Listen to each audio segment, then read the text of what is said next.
Maintenant, je vais vous donner deux autres méthodes pour réarranger vos formules. Bien sûr, il est toujours possible de réarranger avec la méthode ici en faisant juste bouger les variables. Mais sur le test, je suis très gentil et je vais vous donner le triangle. Donc, ce triangle-là que vous voyez juste ici va vous être donné.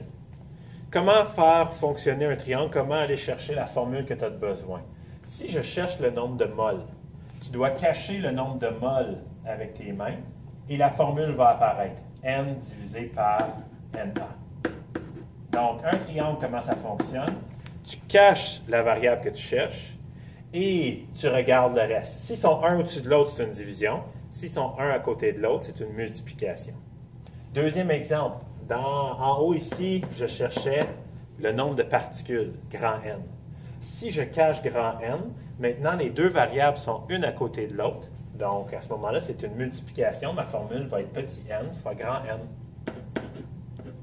fois NA. Donc, maintenant, j'ai pu trouver ma formule juste en cachant la variable.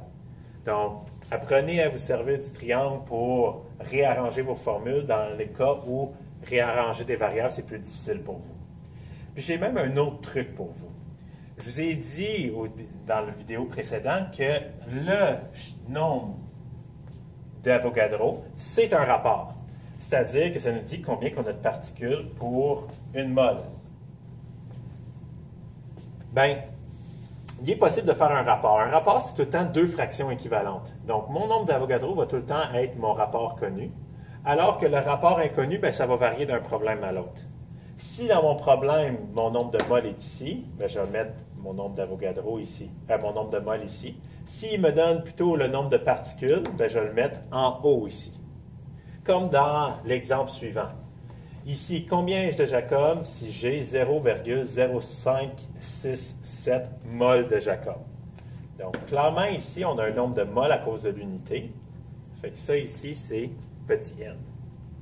Ensuite, combien ai-je de Jacob? Jacob, ici, il fallait que j'interprète dans le problème que c'était mon nombre de particules. Donc, je cherche grand N. Si j'utilise la méthode des rapports, je sais que mon rapport à droite va toujours être la même chose. Le nombre d'Avogadro, c'est une constante.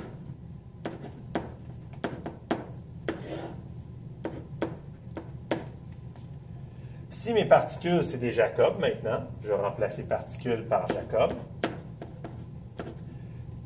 Et moi, je cherche combien de Jacob est-ce que je vais avoir. Donc, je vais écrire X Jacob. Nombre de moles, je sais, c'est donné dans le problème. C'est 0,0567 moles. Et ça devrait être tout le temps comme ça dans un rapport. Les unités devraient toujours être soit alignées à l'horizontale ou à la verticale. Maintenant, c'est un rapport. Vous savez comment résoudre ça. On appelle ça soit une règle de 3, multiplication croisée, ou est-ce qu'on multiplie ce qui est en croisée et on divise ce qui est un au-dessus de l'autre ou un à côté de l'autre. Donc, mon opération, ça va être ça, fois ça, divisé par 1. Donc, si je fais ça à la calculatrice, ça va me donner mon nombre de particules, qui est 3,414 fois 10 à la 22 Jacob. Encore une fois, je fais mon analyse des chiffres significatifs. Ce sont toutes des multiplications et des divisions. Le 1 ici semble avoir seulement un chiffre significatif, mais il ne faut pas oublier que c'est un entier. Un entier comporte un nombre infini de chiffres significatifs. Lui, il en a 4. Lui, il en a 3, parce que les zéros à gauche ne comptent pas comme étant significatifs.